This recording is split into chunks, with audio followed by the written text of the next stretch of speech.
പ്രിയപ്പെട്ടവരെ, എല്ലാവർക്കും നമസ്കാരം. ഇത് ഈ പുണ്യപുരാണമായ ക്ഷേത്രത്തിന് മുന്നത്തെ ചുറ്റിട്ടാണ് നമ്മൾ നിൽക്കുന്നത്. പണ്ട് പരശുരാമൻ പ്രതിഷ്ഠിച്ചതാണ്.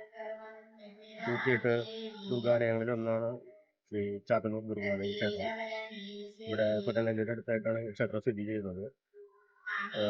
ഇവിടുത്തെ പ്രധാന പ്രതിഷ്ഠ എന്ന് പറയുന്നത് ദുർഗാദേവിയാണ്. ശക്തി സ്വരൂപിണിയായിട്ടുള്ള ദുർഗാദേവിയാണ് ഇവിടെ സ്വദേശിയിൽ നിലകൊള്ളുന്നത്.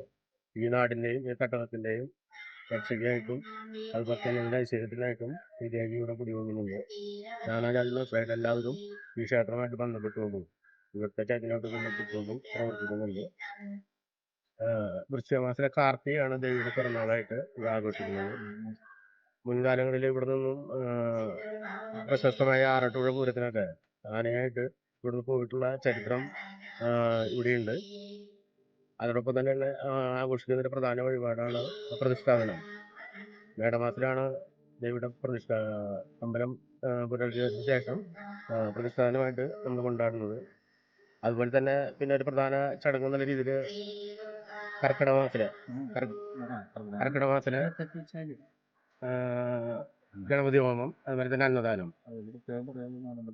അതില് നമ്മളിപ്പോ കുറച്ച് വർഷങ്ങളായിട്ട് ഇവിടുത്തെ നമ്മുടെ കമ്മിറ്റിയുടെ പ്രവർത്തനം കൊണ്ട് 4 അമ്പലങ്ങളിലേക്കുള്ള ഇടത്താവളം എന്നുള്ള രീതിയിൽ നമ്മൾ ഇതിനെ വളർത്തിക്കൊണ്ടുവരികയാണ്. തൊട്ടപ്പുറത്തെ പായമ്മൽ നിന്നും കോഴിക്കുളത്തേക്ക് പോകുന്ന വഴിയുടെ ഇടയിലുള്ള ഒരു ക്ഷേത്രമാണത്. കൃത്യം നമുക്ക് വരാനും അതുപോലെ എല്ലാ സൗകര്യങ്ങളും നമ്മളിവിടെ ക്ഷേത്ര ഉപദേശ സമിതി എന്നുള്ള രീതിയിൽ ചെയ്തു കൊടുക്കുന്നുണ്ട്. അതുപോലെ തന്നെ 28 ഉച്ചാല്, മറ്റൊരു പ്രധാന ചടങ്ങാണ് 28 ഉച്ചാല്. ഇവിടെ തൊട്ടടുത്ത് തന്നെ അതിന്റെ പ്രതിഷ്ഠയും കാര്യങ്ങളുണ്ട്. അതുപോലെ തന്നെ വളരെ നല്ല രീതിയിൽ 28 ഉച്ചാല് ഇവിടെ ആഘോഷിച്ചു വരുന്നുണ്ട്. ഫെബ്രുവരി മാസത്തിലാണ് 28 ഉച്ചാല് നടത്തുന്നത്. ഇതാണ് ഈ ക്ഷേത്രവുമായിട്ട് ബന്ധപ്പെട്ട പ്രധാന കാര്യങ്ങളായിട്ട് പറയാനുള്ളത്. അതുപോലെ തന്നെ നമ്മുടെ ഒപ്പമുള്ള ക്ഷേത്ര കമ്മിറ്റി അംഗങ്ങൾ കൂടി ഉണ്ട്. അവര് ഇതിനോട് സംസാരിക്കുന്നതായിരിക്കും. ഈ ദുർഗാദേവി ക്ഷേത്രം 108 ദുർഗയുടെ ഏറ്റവും പ്രധാനപ്പെട്ട ഒരു ക്ഷേത്രം, ഒരു ദേവിയുടെ ക്ഷേത്രമാണ്. അപ്പൊ വളരെ പുരാതനമായിട്ടുള്ള ഒരു ക്ഷേത്രമാണെന്നാണ് ഇവരെ പറഞ്ഞു കേൾക്കുന്നത്. എനിക്കറിയില്ല ആക്ച്വലി, ഞാനിവിടെ ഉണ്ടായി. അപ്പൊ അതിന്റെ എല്ലാ ഞായറാഴ്ചകളിലും ഇവിടെ പൂജകളുണ്ട്, നാമജപമുണ്ട്. പിന്നെ വെള്ളിയാഴ്ചയും ചൊവ്വാഴ്ചയും രാവിലെ വൈകിട്ട് നാമജപം ഉണ്ടായിരിക്കുന്നുണ്ട്.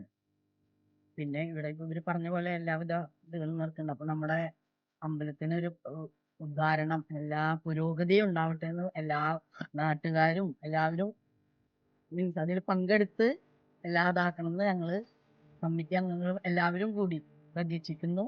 എല്ലാവരോടും അതിനായി അഭ്യർത്ഥിക്കുന്നു. നന്ദി.